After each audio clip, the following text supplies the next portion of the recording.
Amen. Merci Seigneur. Une saison d'action de grâce.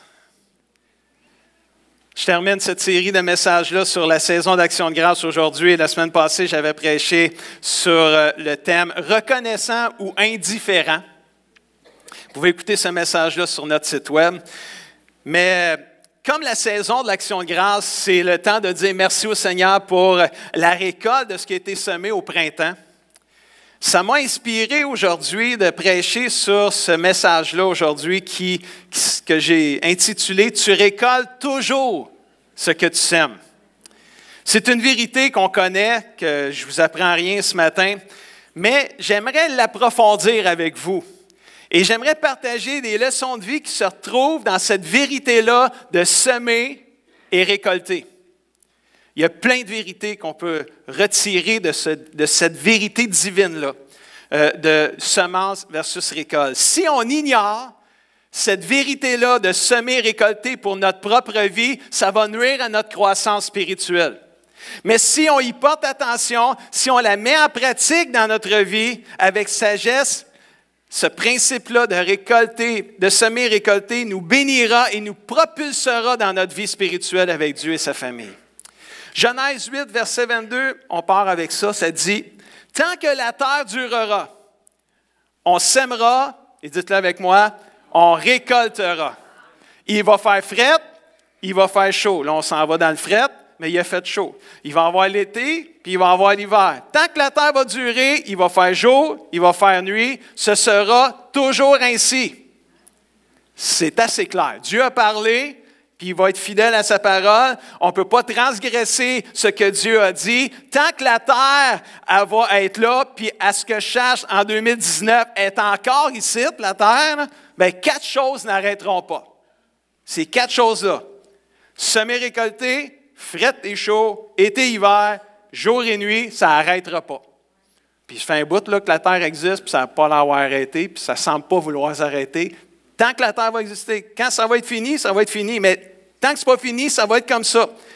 Intéressant de remarquer que dans les 3 dernières affirmations, on ne peut rien faire. On ne peut juste rien faire. C'est Dieu qui décide quand il va faire fret, quand il va faire chaud. On n'a pas de contrôle là-dessus.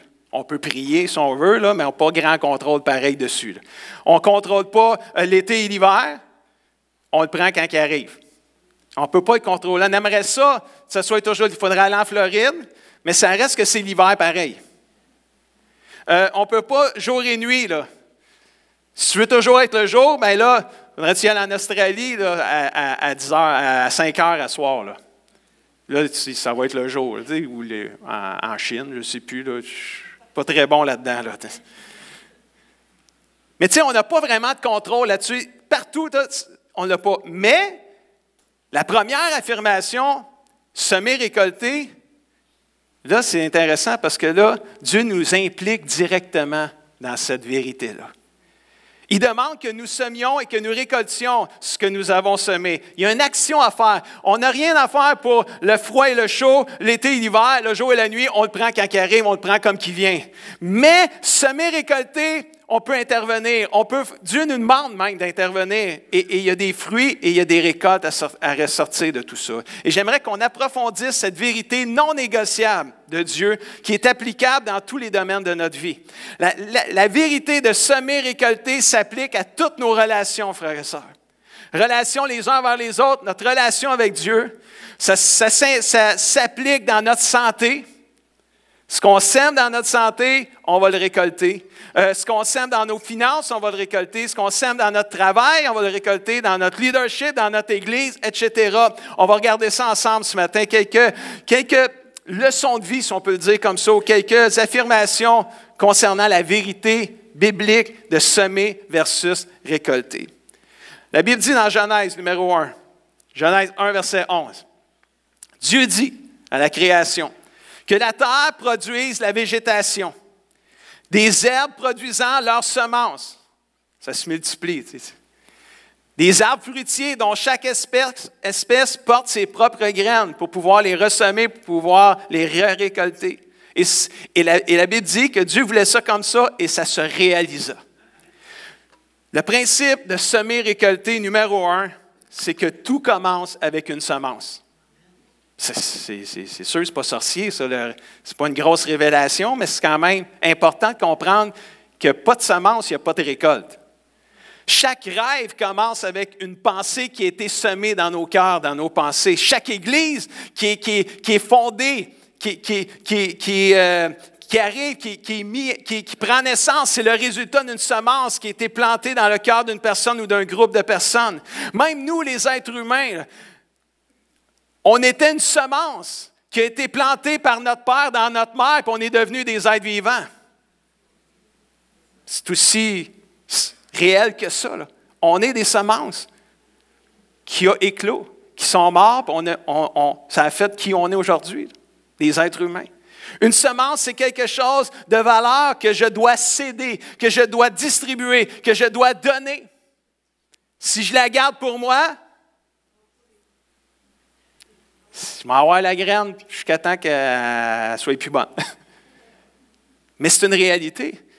Si je garde la semence dans mes mains, je n'aurai pas de récolte. Je dois la donner, je dois la distribuer, je dois la répandre pour qu'elle porte du fruit.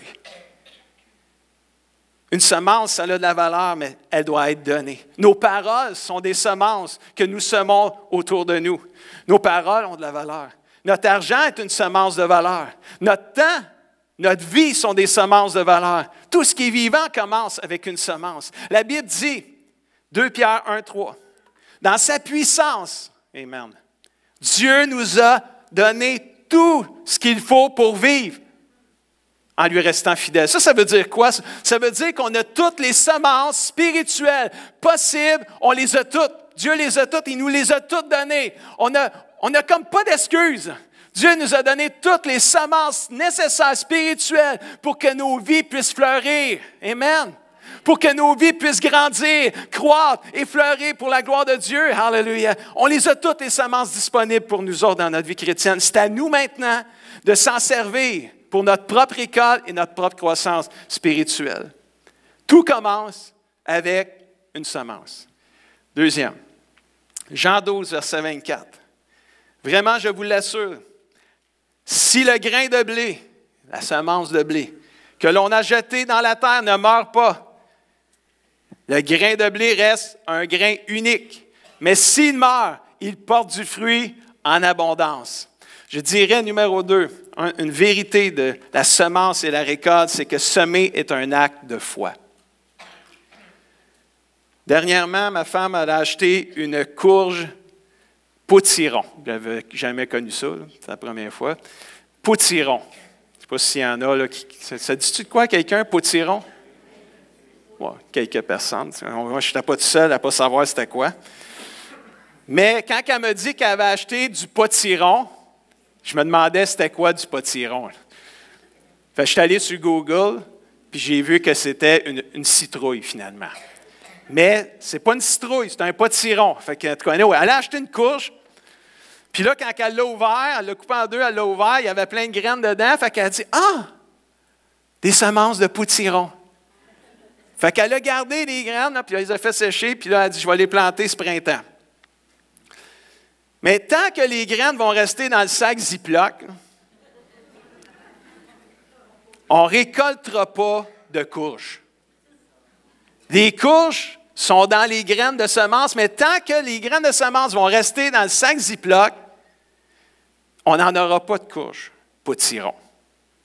Tout ce qu'on va avoir, c'est des graines de potiron. That's it. Mais quand Lynn elle va les semer au printemps, là, on va récolter à l'automne des courges de potiron. Une semence dans un sac est inutile et sans valeur. La semence doit mourir pour porter du fruit. Elle doit être, comme j'ai dit tantôt, elle doit être donnée, elle doit être répandue, elle doit être distribuée pour porter du fruit, pour éclater et porter du fruit. Ce que ça veut dire pour nous, ça veut dire que semer, ça devient un acte de foi. Ça devient un acte de foi pour nous de semer si on veut récolter du fruit. Si on a peur de perdre notre semence en la plantant dans la terre, puis qu'on la garde dans notre sac parce qu'on a peur de la perdre, on ne récoltera rien anyway. On a besoin de faire un pas de foi avec notre semence. On a besoin de la donner. Vous comprenez, là? Si la graine n'est pas plantée, n'est pas donnée, n'est pas répandue, puis elle ne meurt pas, il n'y en aura pas de fruits. Il n'y aura pas de récolte. Semer, c'est un acte de foi. Je crois qu'en plantant ma semence dans la terre, elle va me donner de son fruit. Semer est un acte de foi, mais en même temps, il comporte un risque. Parce que là, tu te dis, vas-tu vraiment germer, pousser, puis porter du fruit? Fait que là, tu la plantes. Puis là, chaque jour, là, tu grattes la terre et tu te dis, va-tu sortir? Va-tu mourir? On ne fait pas ça, hein? On sait qu'on ne fait pas ça. Parce qu'on y croit. On croit qu'on la plante, on sait que ça va nous donner du potiron parce que c'est ça qu'on a planté. Semer est un acte de foi. Quand on sème, on s'attend à ce que ça va germer, pousser. Mais il y a quand même un élément de foi pour croire que la graine va mourir, germer, produire de son fruit. Alors on la plante, puis on attend, puis on croit. Jésus compare cette vérité au royaume de Dieu. Dans Marc 4, 26 et 27, Jésus dit encore, « Le royaume de Dieu est semblable à ceci. Un homme sème des graines dans son champ. Ensuite, il continue à dormir pendant la nuit et à se lever à chaque jour. Et pendant ce temps-là, pendant qu'il fait son train-train de tous les jours, les graines poussent dans la terre, puis commencent à grandir, et cet homme ne sait pas comment que c'est arrivé. Mais il a semé, puis lui, il a dit, c'est supposé pousser, fait que je continue ma vie de tous les jours, ça va pousser, à un moment donné, ça va pousser.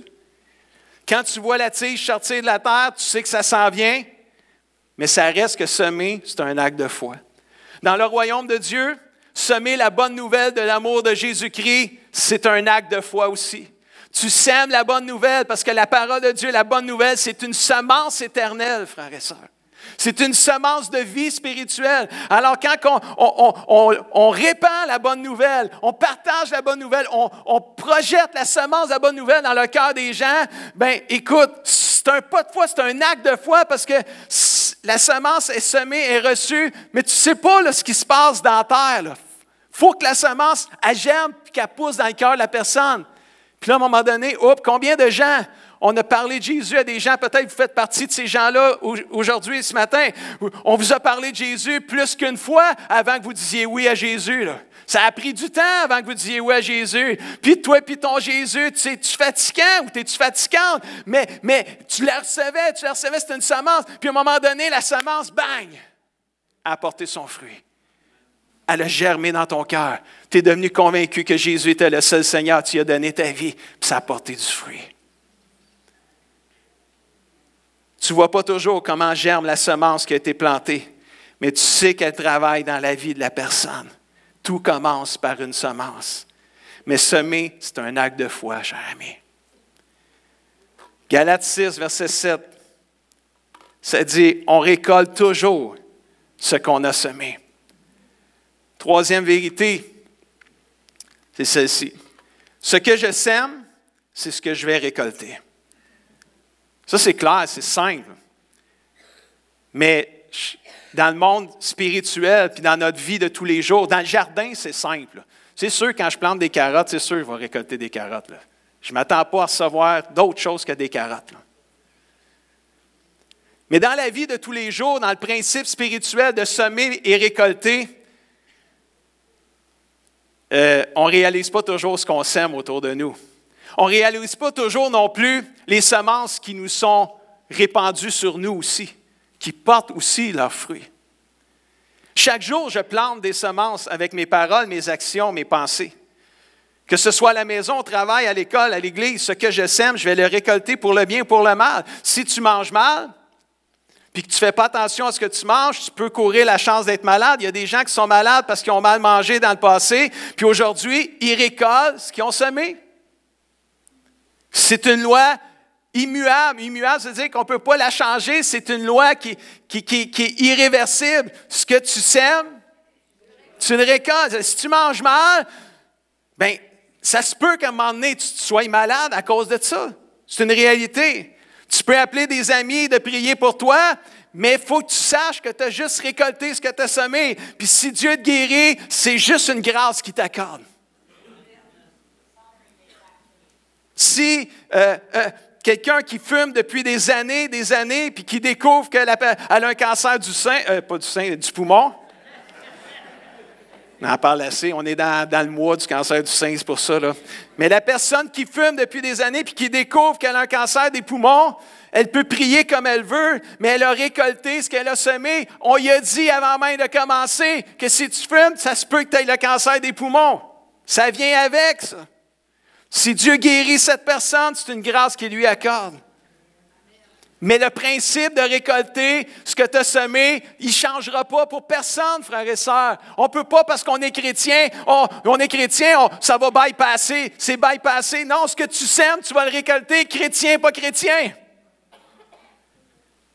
Et quand on réalise qu'on a peut-être fait des mauvaises semences dans nos vies, puis qu'on sait qu'on est en train de récolter les mauvaises semences, il y a toujours une grâce avec Dieu où lorsqu'on vient à lui, puis qu'on demande pardon, puis qu'on se repent de nos péchés, puis qu'on change nos semences, alléluia. Mais là, on est en train de changer notre prochaine récolte qui s'en vient. Si je vais toujours récolter ce que je vais semer, le choix des semences devient crucial et vital. Il faudra, mes amis, commencer à être intentionnels dans nos vies. Commencer à être intentionnels dans nos choix de semences, dans ce qu'on dit avec notre bouche. La Bible dit ceci dans Galates 6, verset 8. « Celui qui sème pour satisfaire sa nature propre récoltera d'elle la ruine. » C'est quand même clair, là. Si tu sèmes juste pour toi-même, c'est juste toi, je, moi, me, myself and I. C'est juste là, moi, je sème juste pour moi. Tout ce qui tourne, c'est autour, juste pour moi. Mais la Bible, elle dit, celui qui sème pour satisfaire son moi va récolter la ruine, la mort spirituelle. Mais celui qui sème pour l'esprit, les choses spirituelles, les choses de Dieu, va récolter de Dieu, de l'esprit, la vie éternelle. Alléluia. Puis la Bible, elle a plein de versets que tu veux semer le mal. Dans Job 4.8, « Pour moi, j'ai remarqué ceci. Ceux qui cultivent le mal et qui sèment la misère, qu'est-ce qu'ils récoltent? Le mal et la misère, quand même. Hein? Si tu cultives le mal, tu sèmes la misère, c'est ça que tu vas récolter. Celui qui sème, Proverbe 22.8 dans la parole de vie, celui qui sème l'injustice récolte le malheur et sa violence sera brisée.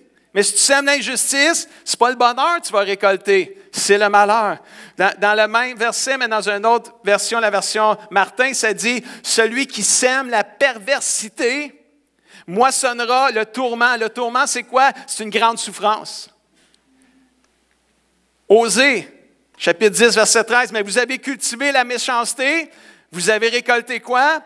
Le mal. Et vous avez mangé le fruit du mensonge. » Donc, même semer pour le mal, tu vas récolter le mal. Mais semer pour le bien, tu vas récolter le bien. Osée 10, 12, ça dit, « Si vous semez ce qui est juste, vous récolterez la bonté. » Proverbe 11, 8 nous dit, « Les personnes qui agissent bien sont délivrées de l'inquiétude. » Tu fais le bien, tu vas récolter la libération des choses mauvaises. Alléluia. Tu vas récolter le bien. Jacques 3, verset 18. « Ceux qui créent la paix autour d'eux sèment dans la paix et la récolte qu'ils obtiennent, c'est une vie juste. » Alléluia.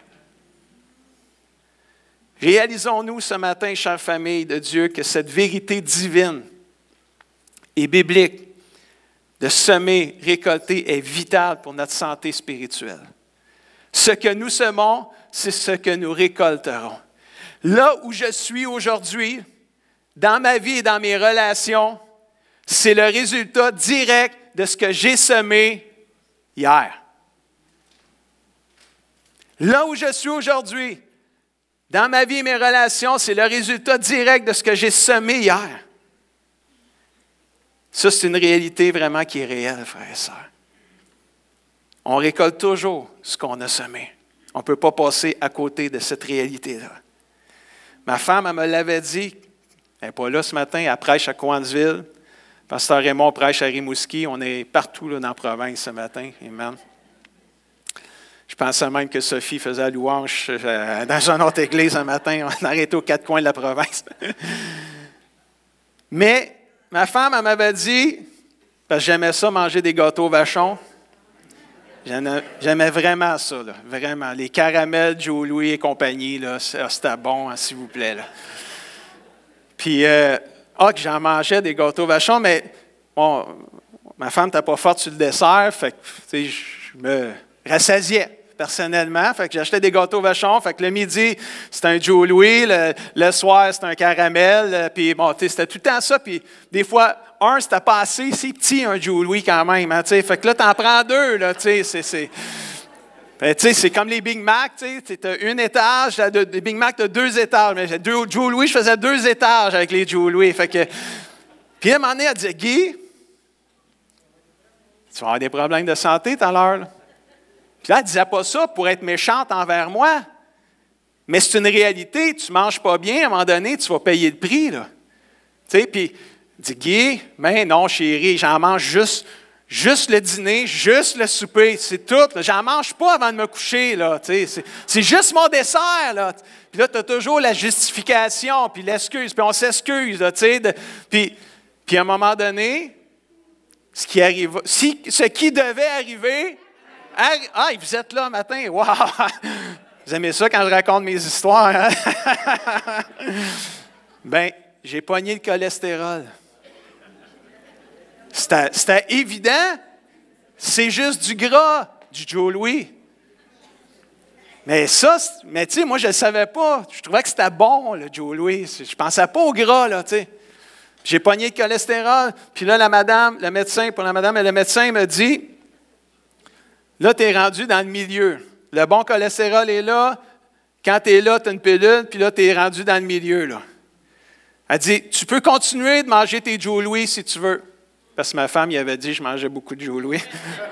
Fait que tu peux continuer de manger tes Joe Louis, il n'y a pas de problème. C'est juste que tu vas pogner la pilule à un moment donné. Là. La pilule, elle a des effets secondaires aussi là, qui viennent avec. En tout cas, tout le kit. Là, tu prends une pilule, puis les effets secondaires de l'autre, ça ne finit plus. Là. J'ai dit, OK, c'est correct, je vais arrêter les Joe Louis.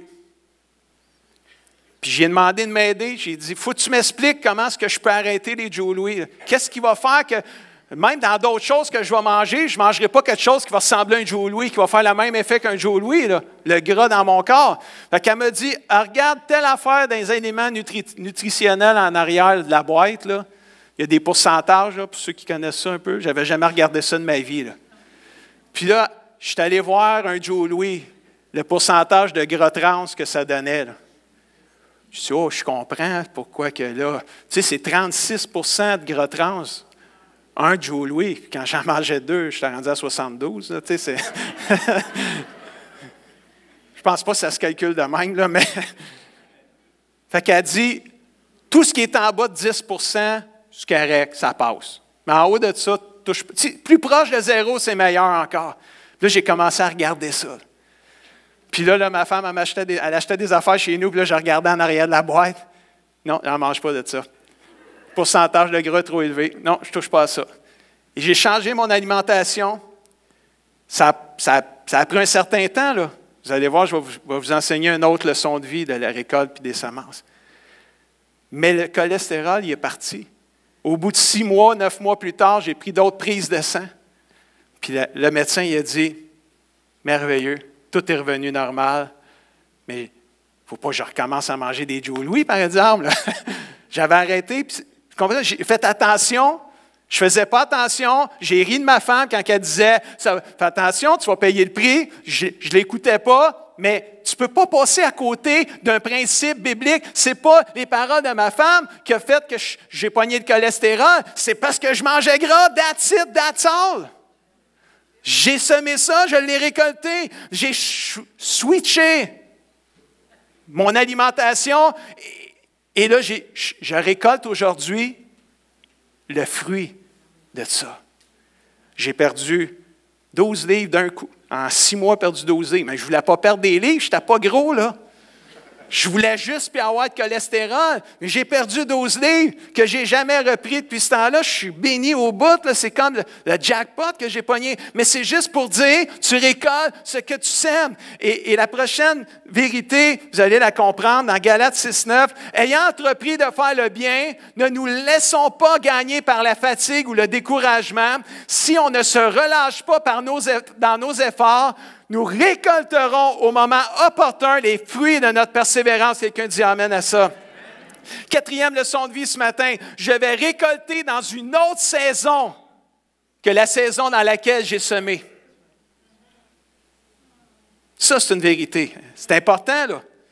Ça veut dire que si ça prend de la foi pour semer, parce que c'est un acte de foi semer, je sème, je m'attends à ce que la semence meure et germe et pousse et porte du fruit. Si ça prend de la foi pour semer, ça prend de la patience et de la persévérance pour récolter.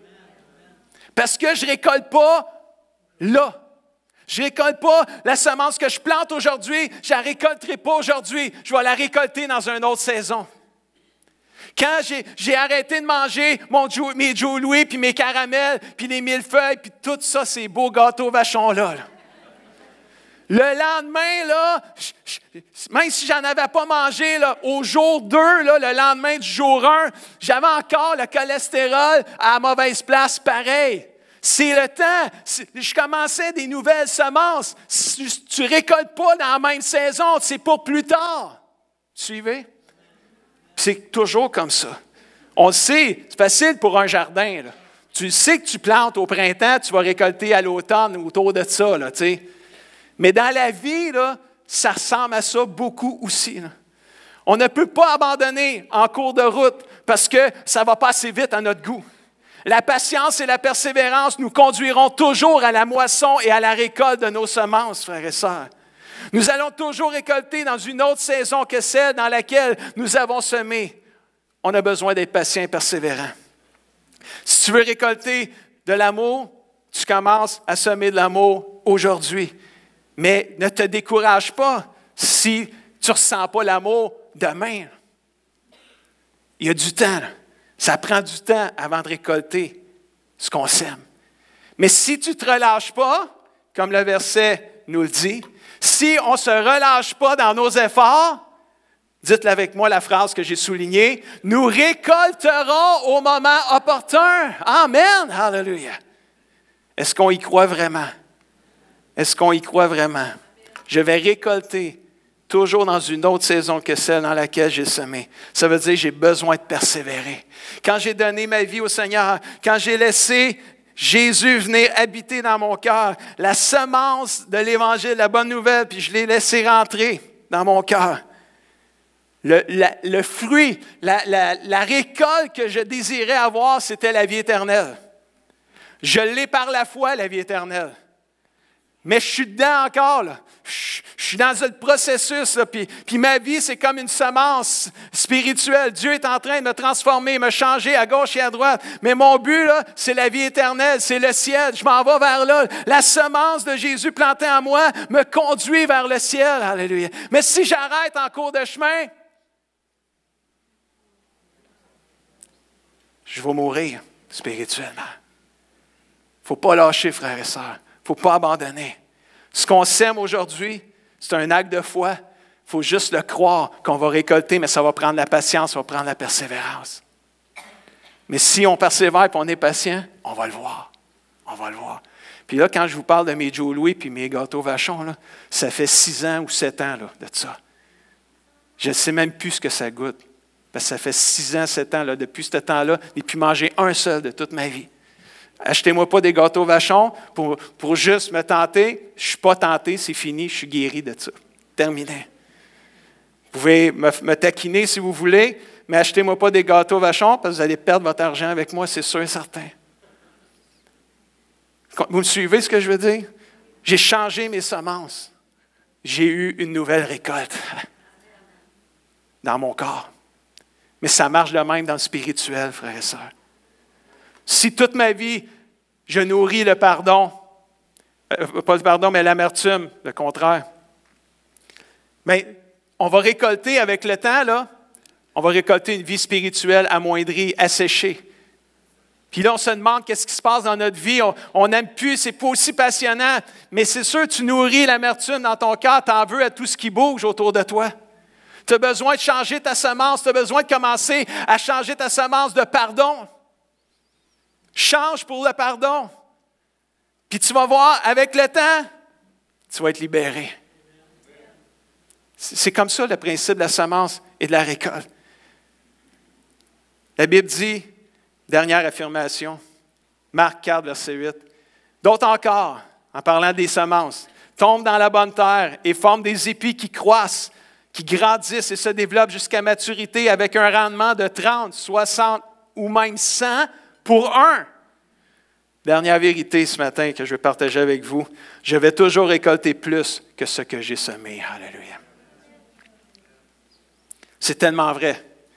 Tu plantes une graine de cocombe dans ton jardin, garanti que tu vas avoir plus qu'un cocombe. Garanti. Tu vas toujours récolter plus que ce que tu vas semer. Tu plantes une graine de tomate, c'est garanti que tu vas avoir plus qu'une tomate.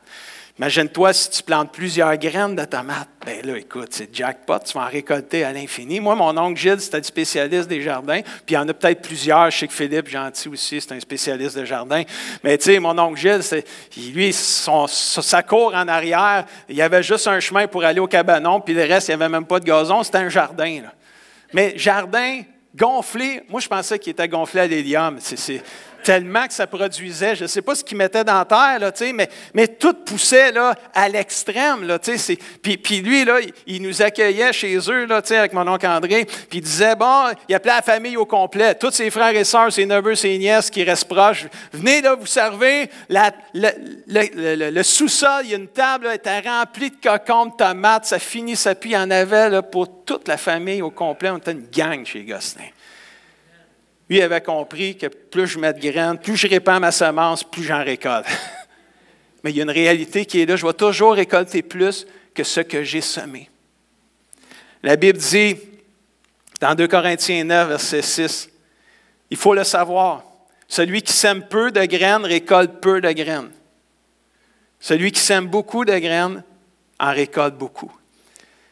Puis celui qui sème peu de graines, il fait juste récolter peu, mais il récolte plus que ce qu'il a semé quand même. C'est juste qu'il n'en a pas semé beaucoup, il va en récolter juste moins, mais il va récolter plus que ce qu'il a semé.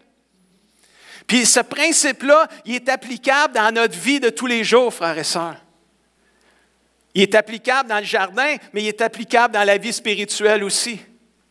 Ce qu'on disait, les versets qu'on lisait tantôt, de semer pour l'injustice, de semer pour la méchanceté, tu vas toujours récolter plus que ce que tu vas semer. C'est jamais le fun. Quand tu sèmes pour le mal, tu récoltes le mal à l'extrême, ce n'est pas le fun non plus. Puis quand tu sèmes pour le bien, mais tu vas récolter plus que ce que tu as semé. Frères et sœurs, tout commence, j'ai invité les musiciens à s'approcher. Je vais juste répéter les vérités que j'ai partagées ce matin. Tout commence avec une semence. Semer est un acte de foi. Semer est un acte de foi. Ce que je sème, c'est ça que je vais récolter.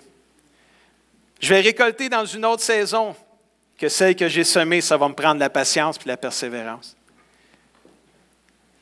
Puis je vais toujours récolter plus que ce que j'ai semé. Mais je vais terminer avec une question ce matin que je veux vous laisser. Puis on va finir la réunion avec ça.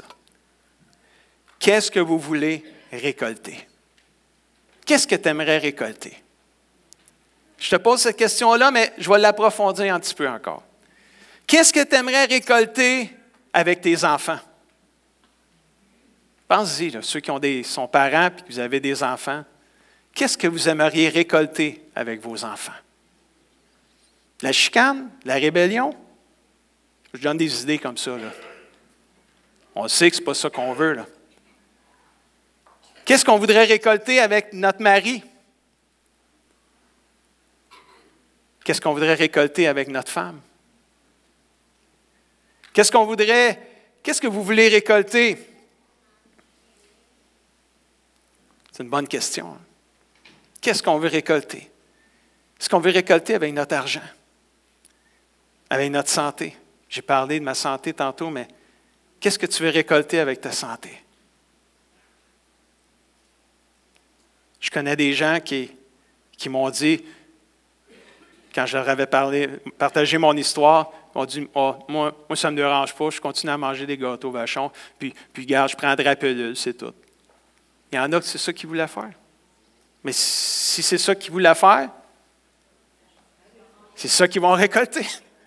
Ils sont rendus à la pilule aussi. Parce que c'est ça tu comprends-tu? Ce qu'on sème, on le récolte. Mais qu'est-ce que tu veux pour ta santé? Qu'est-ce que tu veux récolter pour ton travail pour l'Église? Qu'est-ce que tu veux récolter avec tes pasteurs? Puis nous, les pasteurs, qu'est-ce qu'on veut récolter avec l'Église? Qu'est-ce que tu veux récolter avec ta famille, tes amis? Ce que tu veux récolter, c'est ce que tu vas devoir semer. That's it. Pourquoi? Parce qu'on récolte toujours ce qu'on sème. On ne passera pas à côté de ça. Puis, n'oublie pas que si tu veux récolter de l'encouragement, tu sèmes de l'encouragement. Mais n'oublie pas que tu vas récolter plus tard l'encouragement que tu sèmes aujourd'hui. Mais tu vas en récolter en plus grande quantité. Ce que tu sèmes aujourd'hui, tu vas le récolter demain. Sois patient, car tu récolteras au bon moment. Je vous ai dit une phrase tantôt, peut-être commencer à jouer du piano, Phil. Là où je suis aujourd'hui dans ma vie et dans mes relations est le résultat direct de ce que j'ai semé hier. Il y a des personnes dans cette salle, vous êtes dans une saison de bonne récolte. Vous êtes dans une saison de bonne récolte, vous avez semé des bonnes semences partout autour de vous et vous vivez des bons moments aujourd'hui. Puis je veux juste vous dire, je veux juste vous encourager, continuez à répandre ces bonnes semences-là dans vos vies, arrêtez pas. Continuez, prenez rien pour acquis. Continuez à répandre ces bonnes semences-là. Il y a d'autres personnes dans cette salle aujourd'hui, vous n'allez juste pas bien du tout. Ça ne va pas bien aujourd'hui. Mais vous réalisez que ce matin, avec le message, que vous n'avez juste pas semé les bonnes semences quand vous reculez le passé, vous dites, je pense qu'il y a trop de mauvaises semences que j'ai laissé aller, j'ai laissé semer. Aujourd'hui, c'est le jour de changer les semences et de labourer la terre de votre cœur. Assez l'amertume, assez la dureté, assez la méchanceté, assez d'en vouloir à tout ce qui bouge autour de vous, assez l'indifférence, assez le péché, assez la négligence, frères et sœurs. Aujourd'hui, c'est une bonne nouvelle. On peut changer nos semences pour changer notre récolte. Alléluia! Wow! Jamais je vais retourner au Joe Louis et au gâteau Vachon. Et toute cette gang-là de... Pourquoi? Parce que c'était en train de détruire ma santé. Ma femme me disait, mais je ne la croyais pas. Ça a pris un médecin, puis la maladie pour pouvoir me le dire. Mais un coup que tu le sais, que tu réalises, puis c'est vraiment là, si tu ne fais pas de changement, tu vas avoir le même résultat. La même chose dans le Seigneur aussi. Même chose dans le Seigneur. Si aujourd'hui ta vie, ça ne va pas bien, tu te demandes même, on dirait c'est d'épreuve en épreuve, de malheur en malheur. Prends une pause. Là. Prends une pause. Sonde ton cœur ce matin avec le Seigneur. C'est pas que tu te sentes coupable que je dis ça ce matin. C'est juste que tu puisses réaliser où ce que tu es rendu. Parce que là où tu es aujourd'hui, c'est le résultat de ce que tu as semé hier. Mais là où tu seras demain sera le résultat de ce que tu auras semé aujourd'hui. Qu'est-ce que tu vas semer aujourd'hui pour changer ton demain? Wow! C'est puissant ça, mes frères et sœurs. C'est puissant. C'est le temps de semer des nouvelles semences de bonté autour de nous. Des semences de justice, de sainteté, de paix, de pardon, d'amour, de grâce, de miséricorde partout autour de nous. Tu veux qu'on te respecte? Sème le respect autour de toi. Ça peut prendre du temps avant que le respect, tu le récoltes. Mais continue à respecter. Jésus, il l'a dit différemment, lui. C'est quoi qu'il a dit, Jésus? La même phrase de semer, récolter, il a dit différemment. Il a dit, fais pour les autres ce que tu aimerais que les autres fassent pour toi. Ça, c'est une autre façon de dire, ce que tu vas semer, tu vas le récolter. Fais pour les autres ce que tu aimerais que les autres fassent pour toi. Tu veux que les autres te respectent, respecte-les. Si tu sèmes le respect, tu vas l'avoir. Ils vont te respecter. Wow, c'est puissant. Est-ce qu'on peut se lever ensemble, frères et sœurs?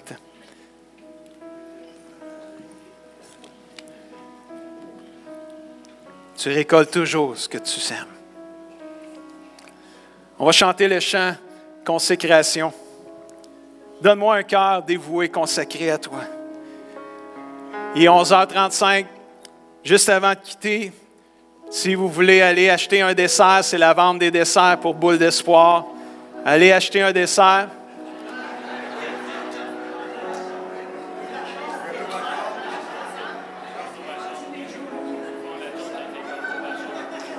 Hein? OK. Mais c'est des desserts santé, ceux-là. C'est pas des gâteaux vachons. Non, mais il fallait que je dise l'annonce. Ils sont santé, c'est fait maison. Tout était fait maison. Merci à tous ceux qui ont fait des desserts. Faites un don si vous ne voulez pas de dessert d'abord pour Boule d'espoir. OK, on revient là. Je voulais juste pas oublier l'annonce. On va chanter Consécration. Et pendant qu'on va chanter ça, ceux qui veulent venir en avant, libre à vous autres, mais je veux que partout dans ce lieu, si vous avez le goût de jaser, peut-être juste aller dans le hall d'entrée, s'il vous plaît. Mais que les 5-10 prochaines minutes, on soit un temps où on fait une pause. Puis on examine notre cœur, on examine notre vie. Puis on dit, Seigneur, il n'y a personne de parfait dans l'Église, anyway. Fait qu'à quelque part, il y a des semences qu'on sème, qu'on ne devrait pas semer. Puis il y a des semences qu'on reçoit dans nos vies, qu'on accepte, qu'on ne devrait pas accepter. Puis je pense ce matin, c'est juste dire, Seigneur, aujourd'hui, je veux semer des semences où ce que je vais récolter de tes bontés à toi. Puis ça se passe juste entre toi et Dieu. Entre moi et Dieu. Moi, ça m'a pris un médecin pour me dire de changer ma façon de manger si je voulais vivre différemment. Peut-être qu'aujourd'hui, ça a pris un pasteur pour te dire il faut que tu changes ta façon de semer autour de toi. Tu choisis tes semences, ce n'est pas les bonnes. Puis là, aujourd'hui, tu récoltes ce que tu as semé. Mais il y a de l'espoir. Comme le médecin me l'a dit, change ta façon de manger, tu vas changer ta santé. Change ta façon de semer autour de toi, tu vas changer ta récolte, frères et sœurs. Ça va avoir un impact positif sur ta vie spirituelle. Embrasse la bonté, la justice, la sainteté, la paix, le pardon, l'amour de Dieu. Pendant qu'on va chanter ça, on va dire, Seigneur, donne-moi un cœur complètement dévoué à toi. Puis moi, je fais confiance à l'Esprit qui va faire le job dans votre cœur et dans le mien. Amen.